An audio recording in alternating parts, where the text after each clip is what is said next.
At a press conference on Friday, Dr. Vincent Adams, the AFC's oil and gas expert, voiced skepticism about the government's newfound commitment to full liability coverage for oil spills, calling it a sudden epiphany, given his party's long-standing advocacy for this measure.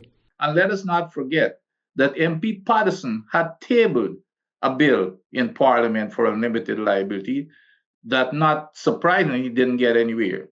They decided to concoct this foolery of change of heart with a sham bill. The bill, officially named the Oil Pollution Prevention, Preparedness, Response and Responsibility Bill of 2025, was introduced last week during the 102nd session of the National Assembly. It includes provisions that establish unlimited financial liability for ExxonMobil in the event of an environmental disaster.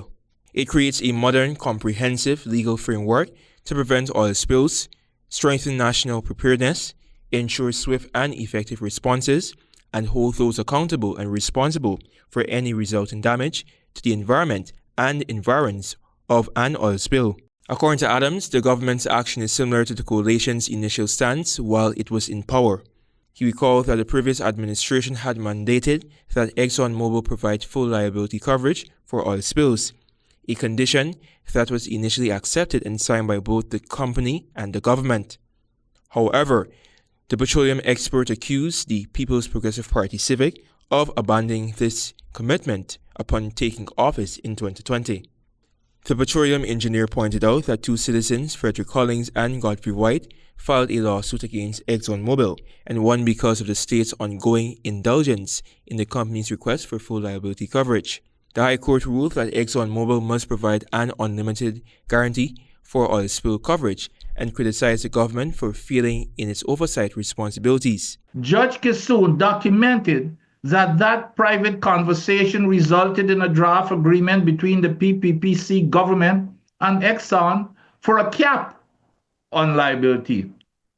The judge, in no uncertain terms, ruled that the draft agreement was erroneous and self-serving, and private discussions cannot circumvent an EIA or an environmental permit. Despite the court's ruling, the government joined ExxonMobil in appealing the decision, seeking to overturn the judgment at the Caribbean Court of Justice, known as the CCJ. Adams maintained that there are significant doubts regarding the sincerity of the statements issued by Vice President Bar Jagdeo on the matter.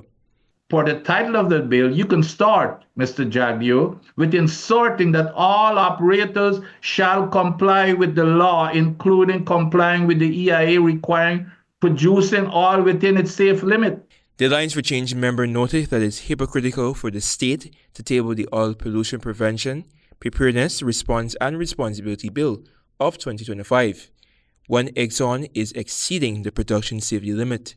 Exxon is allowed by the government, to produce way above the safe limits, enhancing the risk for an oil spill. I'm Antonio D reporting for the HGP Nightly News.